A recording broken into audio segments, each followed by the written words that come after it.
Certamente você já ouviu falar da participação brasileira na Segunda Guerra Mundial. Tem até um vídeo aqui no canal sobre o assunto, vou deixar aqui nos cards e nos comentários para quem não viu ainda. Mas e a participação do Brasil na Primeira Guerra? Esse é um tema mais desconhecido entre as pessoas e cercado de histórias curiosas. Meu nome é Dalton, sou professor e historiador e hoje eu tenho essa história para contar.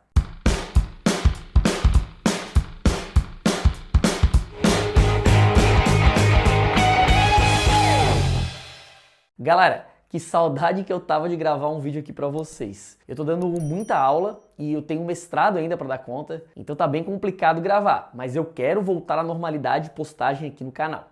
Então não me abandonem, por favor. Sem mais enrolação, vamos pro conteúdo. A Primeira Guerra aconteceu entre 1914 e 1918. Envolveu várias nações que se dividiram em Tríplice Aliança e Tríplice Entente e que se enfrentaram principalmente no território europeu. Mas o que interessa pra gente nesse vídeo é entender a participação do Brasil nesse conflito. Até 1917, o Brasil ficou neutro, não se envolveu no conflito e por motivos bem óbvios. Quando a guerra eclodiu em 1914, o Brasil tinha sua economia predominantemente agroexportadora e focada no café. Para vocês terem uma ideia, nosso país controlava nada menos que 4/5 da oferta mundial desse produto. Então a guerra provocou um impacto econômico bem significativo, já que a maior parte desse café era para ser exportado.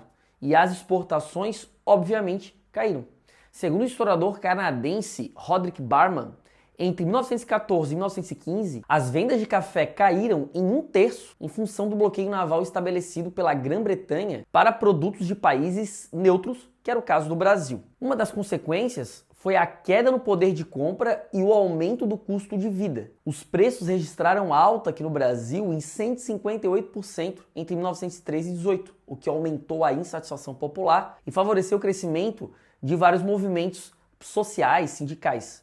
Temos que lembrar que a primeira grande greve da história brasileira é em 1917, que é durante a Primeira Guerra Mundial. Só para finalizar essa análise mais econômica, esse período representou também o crescimento da produção industrial brasileira, com um destaque bem especial para a substituição das importações, com o número de trabalhadores no setor industrial praticamente dobrando nesse período. Outro aspecto interessante de se levar em conta é a proximidade do Brasil com a Alemanha. Quando eclodiu a guerra na Europa, a Alemanha era nosso principal parceiro comercial, seguida pela Inglaterra e depois pela França. A influência alemã também era no exército. Quando o Marechal Hermes da Fonseca foi colocado no Ministério da Guerra em 1906, ocorreu uma proximidade entre os dois países no âmbito militar, com envio inclusive de jovens oficiais brasileiros para servir no exército alemão, considerado o mais bem organizado e preparado da época. Mas o que vocês querem saber mesmo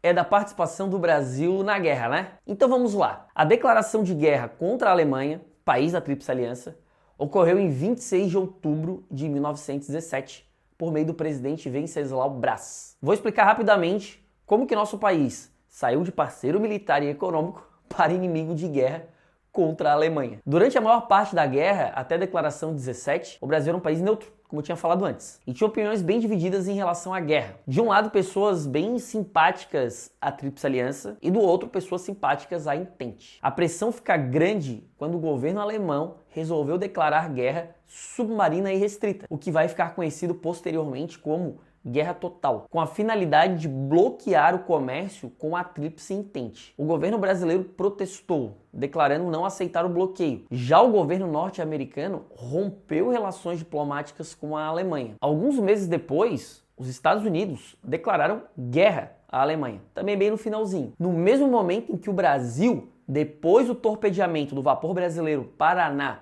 por submarinos alemães, decidiu romper relações diplomáticas e comerciais com esse país, em abril de 1917. Após o afundamento desse vapor brasileiro, o ministro das Relações Exteriores, que era um cara chamado Lauro Miller, começou a ficar em uma situação bem complicada, pois crescia a pressão para a entrada do Brasil na guerra. E Lauro Miller era de ascendência germânica.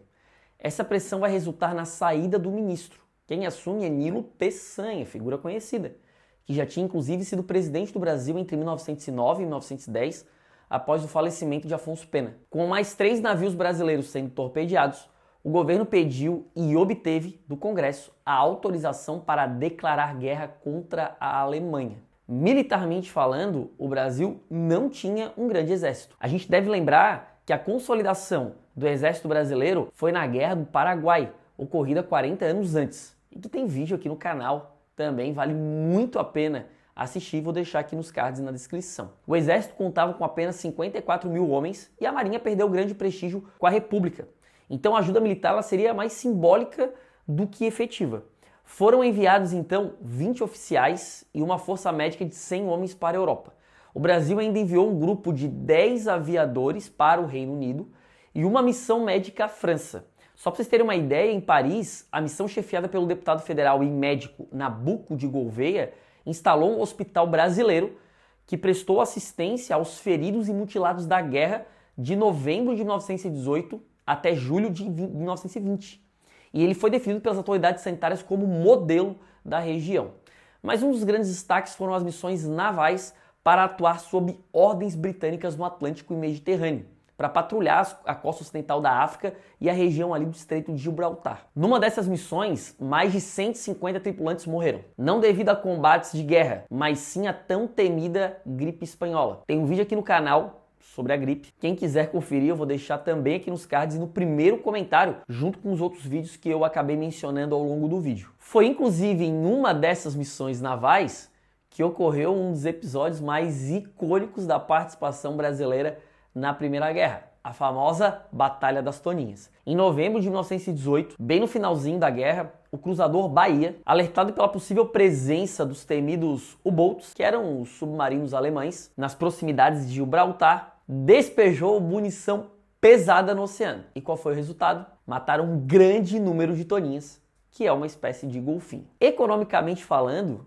a Primeira Guerra é considerada o empurrão que faltava para iniciar o processo de industrialização do Brasil, já que muitos produtos deixaram de ser importados, como eu falei anteriormente. Mas isso não pode ser considerado um extremo sucesso para a economia. Só para a gente ter uma ideia, a Argentina, que se manteve neutra, vendeu uma quantidade substancial de trigo para britânicos e franceses. E o resultado foi que nossos hermanos terminaram a Primeira Guerra com a dívida externa deles paga. Outro elemento importante que vai destacar é a participação do Brasil no cenário internacional, já que o Brasil participou da reunião do famoso Tratado de Versalhes e ganhou um assento na Liga das Nações, que pode ser considerada a predecessora da ideia que daria origem à ONU lá no final da Segunda Guerra. Para quem quer se aprofundar no assunto, eu vou deixar a bibliografia e os artigos aqui na descrição do vídeo, vale muito a pena conferir. Espero que vocês tenham gostado desse vídeo. Deixe seu comentário e inscreva-se no canal. É a maior retribuição para o meu trabalho aqui no YouTube. Me acompanha também nas outras redes sociais, Twitter e Instagram. Eu vou ficando por aqui. Até o próximo vídeo. Valeu, galera!